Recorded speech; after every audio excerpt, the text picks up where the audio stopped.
the other side of paradise. Vancouver's fentanyl crisis. Cities have many faces. Opening cinematic urban montage.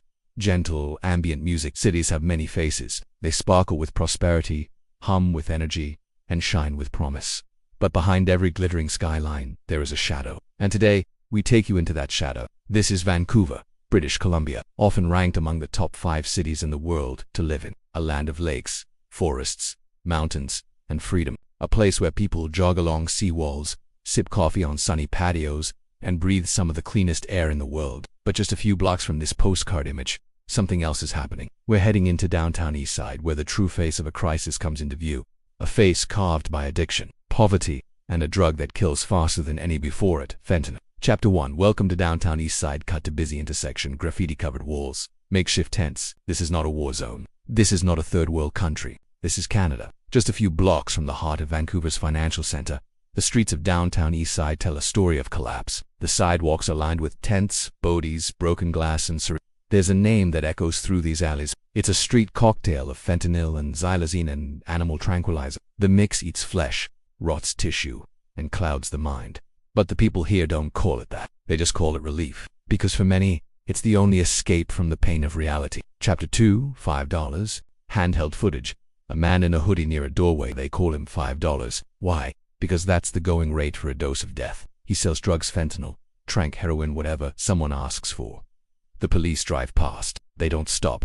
They've stopped fighting this war. $5. People think I'm the problem, but I didn't make this drug. I didn't bring it here. I'm just trying to survive too. He's 1,000. On this street, the drug economy runs 24/7. Sufficient, organized, deadly. Chapter 3.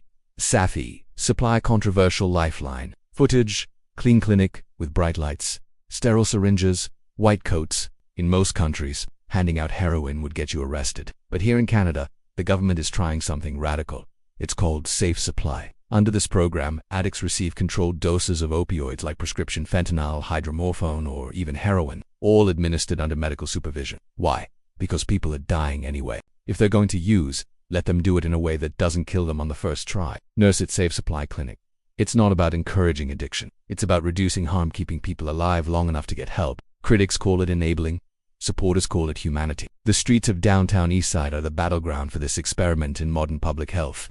Chapter 4. The drug itself. Cut to close-up. White powder, a small bag, a burnt spoon. Fentanyl is not heroin. It's 50 times stronger. And xylazine or Tranq wasn't even meant for humans. It's a sedative used for large animals, horses, cattle. Together, they form a chemical monster. A single hit can twist your back, bend your limbs into unnatural shapes, or make you collapse mid. Local resident, they call it the zombie drug because that's what people look like. Frozen, arms stuck, eyes wide open. But no one's home and it's cheap. One dose, $5. Chapter 5. The government's role. Here's the truth most people don't want to hear. The same government trying to save lives with safe supply programs is also, indirectly, part of the problem. How small underground labs operate across Canada. Some even receive raw ingredients legally under lax regulations. Then there's the pharmaceutical fentanyl being prescribed to addicts. It's a cycle the state tries to protect, but in doing so, may also perpetuate use. It's a moral gray zone, and no one has a clear answer. Chapter 6. The global supply chain footage. Cargo containers, ports, hidden labs in Mexico. Most of the chemicals used to make fentanyl come from China. They're shipped to Mexico where drug cartels process them into powder or pills. From there, they cross the US-Mexico border or get smuggled into Canada. By the time it reaches the streets of Vancouver, it's already passed through a shadow network involving global shipping companies, corrupt officials, and multi-billion-dollar cartels. It's the perfect drug for traffickers. Cheap to make, easy to transport, impossible to trace. Chapter 7. Economics of addiction. Addiction is expensive, but fentanyl is not. One $20 bill can buy 4 hits enough for an entire day. Some users shoplift.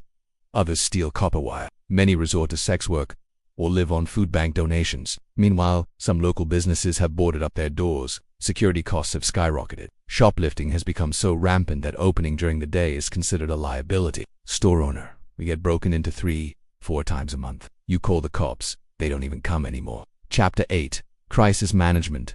VSQ. So what's the solution? Is it more policing? More safe injection sites? Free rehab? Decriminalization? There are no easy answers. In the US, policies are stricter. Only harm reduction programs like needle exchanges and Narcan distribution are legal in most states. But in Canada, the government has gone further, trying to treat addiction as a health issue, not a crime. But is it working? Doctor at addiction clinic. We're saving lives.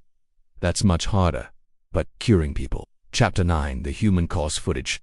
Interviews with addicts. Each person here has a story. Sarah, 32, homeless. I was on painkillers after a car accident. Then I couldn't afford them. Someone gave me fentanyl, that was it. That was the start. Mike, 41, former mechanic. I lost my job during COVID. Then I lost my house. Instead, I found Tranq.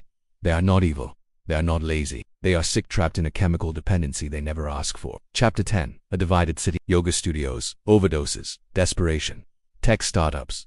Vancouver is a city at war with itself. On one side, pristine waterfronts. On the other, most residents avoid Downtown Eastside altogether. The deeper this poison seeps into the fabric of our societies. Some move out of the city to escape the crisis.